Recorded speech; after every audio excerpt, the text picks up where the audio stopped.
ser pan y circo, esto es un arte. Si es la historia también jugar. De nada sirve ser campeones del mundo si nuestros jóvenes no saben dónde queda Rusia, o porque en el seleccionado francés hay tantos nacidos en África o con padres africanos. De nada sirve ser campeones si a nuestros jóvenes no les transmitimos lo que ellos hacen, lo valoramos y creemos que tienen un futuro esperanzador. El momento es ahora. Entonemos el himno bien fuerte para decir sabremos cumplir. Deben cumplir con lo prometido, 6% del PBI para la educación pública. Un fraternal y respetuoso saludo a todos los docentes de Uruguay, firma el maestro Tavares. El 31 de marzo de 2004 ocurría lo que para muchos era el centenariazo, evocando el maracanazo. Se enfrentaba por la quinta jornada de las eliminatorias para Alemania 2006, Uruguay y Venezuela. Y ocurría lo inesperado. De local, en el centenario, Uruguay perdía 3-0 con Venezuela. Goles de Gabriel Urdaneta a los 19, Héctor González a los 67 y Arango cerraba la noche a los 77 minutos con un tremendo golazo. Esa noche ante Venezuela representó por primera vez en mi vida que quise que un partido terminara cuanto antes. Esa noche fallamos a años y años de historia, en ese estadio donde a nadie le era fácil ganar. Resultó una mancha histórica para el fútbol uruguayo, declaró Juan Ramón Carrasco, el técnico del momento, ex técnico del Danubio, del Paranaense, y en la actualidad dirige a Fénix de Uruguay. En esas mismas eliminatorias, el 12 de octubre de 2005, Uruguay recibía a Argentina en el Clásico de La Plata. Uruguay, con una victoria 1-0, con gol de Recoba, dirigía a Jorge Fossati, llegaba al repechaje y tenía que enfrentar a Australia un mes después. El 12 de noviembre, Uruguay le gana de local a Australia 1-0. 4 días después tenía que ir a Sydney. Australia le ganó 1-0, empató la serie. En los penales se daba lo inesperado otra vez. Ganó Australia 4-2. Uruguay estaba eliminada de la Copa del Mundo. En Corea-Japón 2002, Uruguay quedó eliminada en la primera ronda. Uruguay tampoco fue a Estados Unidos 94 ni a Francia 98. Estaba sumido en el fondo de la crisis el equipo charrúa. Se había perdido la garra. Señalaban a los jugadores de que jugaban sucio, de que se asemejaba, con todo el respeto, su juego a lo que eran los paraguayos. Un juego que se limitaba al choque. Y le apostaron a un técnico que venía de Boca, de Vélez, Oscar Washington Tavares, el maestro. ¿Por qué le dicen maestro? Porque fue profesor de primaria en los suburbios de Montevideo, en el Cerro, en La Teja y en el Paso de Arena. Tavares había dirigido a la sub-20 de Uruguay en 1988 y su obsesión era recuperar la garra charrúa. ¿Cómo? Así lo explicaba en la rueda de prensa.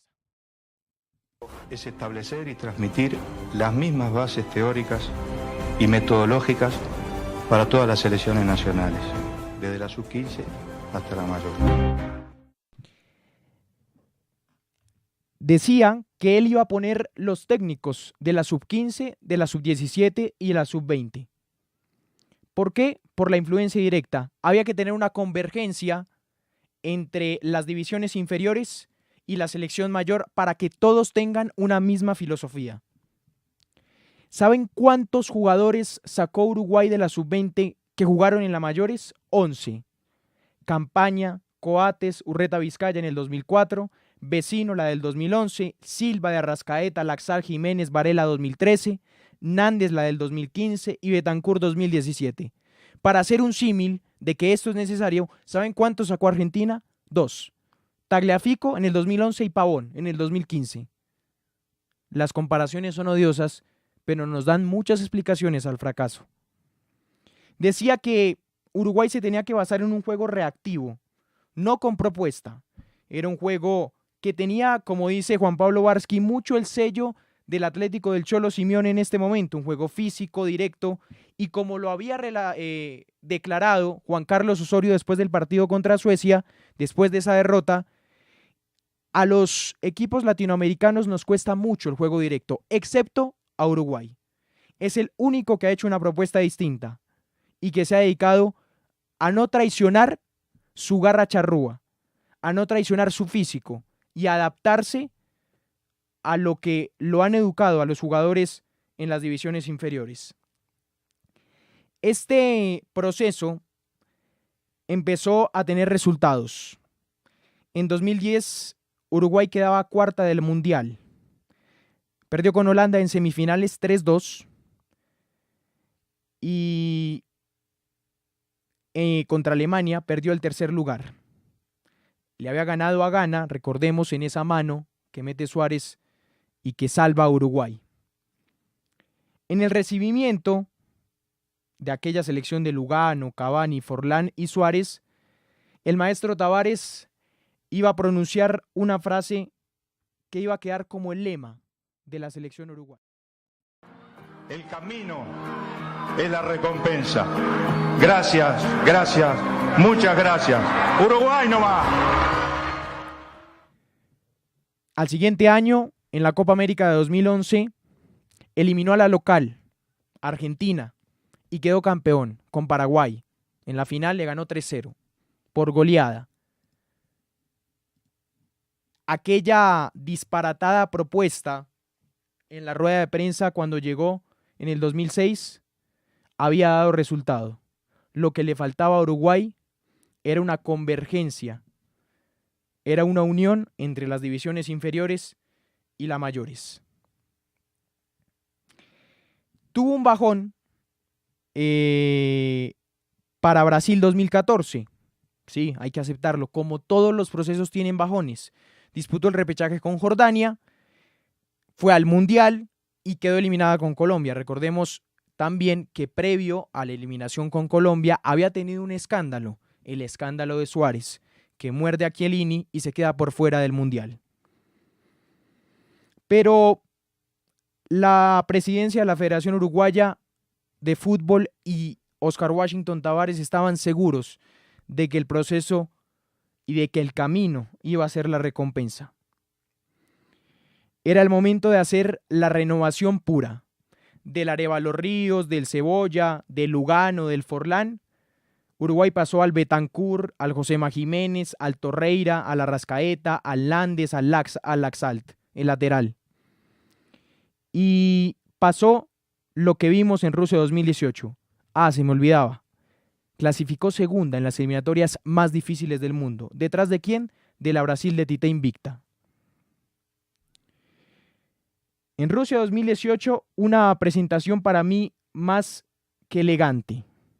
Si bien lo sacó Francia, que hoy está en la final y es una de las favoritas a ganar, lo sacó con tal vez unos pecados menores, porque el gol de Varane fue de pelota quieta, una de las virtudes de Uruguay, y después un error de Muslera, que días antes se le había muerto un tío y una abuela.